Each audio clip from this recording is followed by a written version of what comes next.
Sometimes we let too many people tell us how to walk with God. It's like being on a fishing trip. You're standing on the bank, someone says to you, put your right foot in the water, then another says, put your left foot in. Then they yell, you're doing it wrong. Hey, what am I supposed to do? I got both feet in the water. You ever feel like no matter what you do, someone will say it's not right? Maybe, just maybe, we can find it in the Word of God, which we don't read enough. The steps of a good man are ordered by the Lord, and he delights in his way. Though he fall, he shall not be utterly cast down, for the Lord upholds him with his hand. Psalm 37:23 and 24, God ordains every step we take.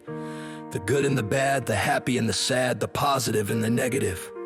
The verb ordered is very strong in the original Hebrew. It means to establish something so that it has a strong foundation. Proverbs 16:9 tells us that in his heart a man plans his course, but the Lord determines his steps. Same idea as our text. Most of us know that God directs our steps.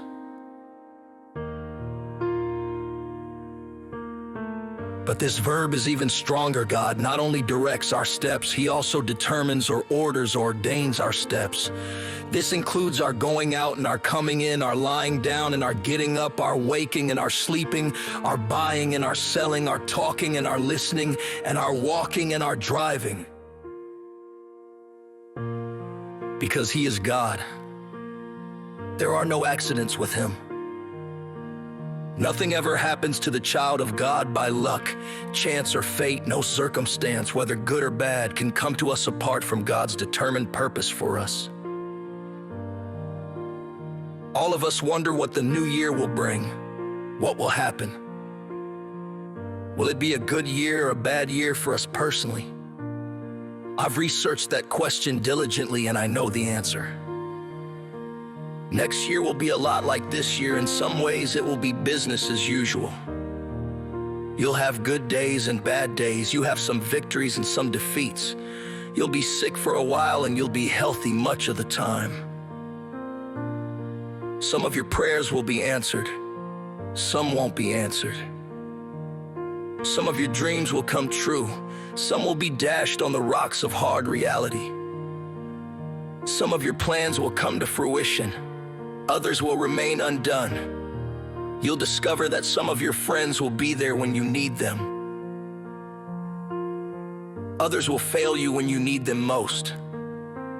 In many respects, life will be the same next year because we all face the same ongoing challenges in our walk with the Lord. But know this, your steps in the coming year are ordered by the Lord. He is in charge of the details of your life. God promises that when we fall, we will not be utterly destroyed. Some versions say, though he stumbles, he will not fall. Picture a trail that winds through a dense forest as the pilgrim walks forward. He doesn't see the rock buried just beneath the surface, and so he trips and falls to the ground. Or he trips over a root, or he doesn't see a sudden dip in the trail. When the path is narrow and winding, it's hard not to fall sometimes.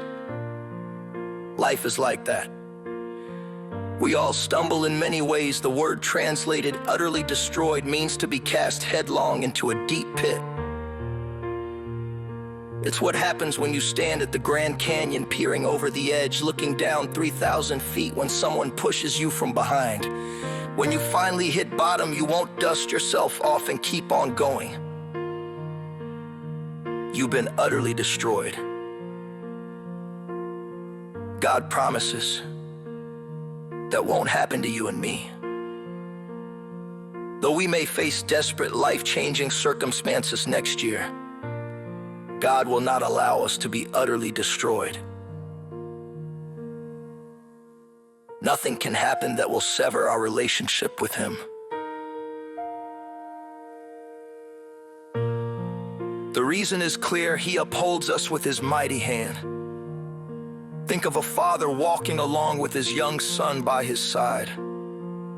There are two ways father and son might hold hands. The young boy may reach up with his tiny hand to grasp his father's huge hand.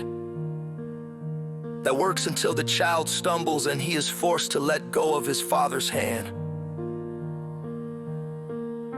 But if the father places his huge hand around his son's tiny hand, the boy is safe no matter what happens because his father's hand holds him up.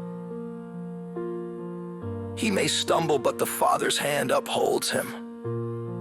The fall may be a fall into trouble, calamity, or catastrophe, or it may be a fall into serious moral sin. The fall might be occasioned by the loss of a job, a health problem, the breakup of a marriage, the end of a friendship, bankruptcy, or any sort of personal crisis that causes the loss of your reputation.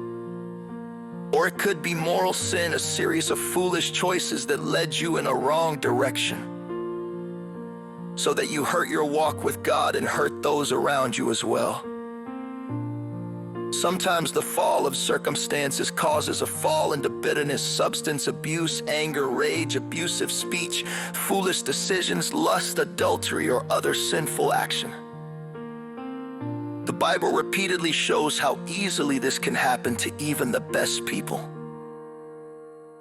The Bible tells us the whole truth about human nature.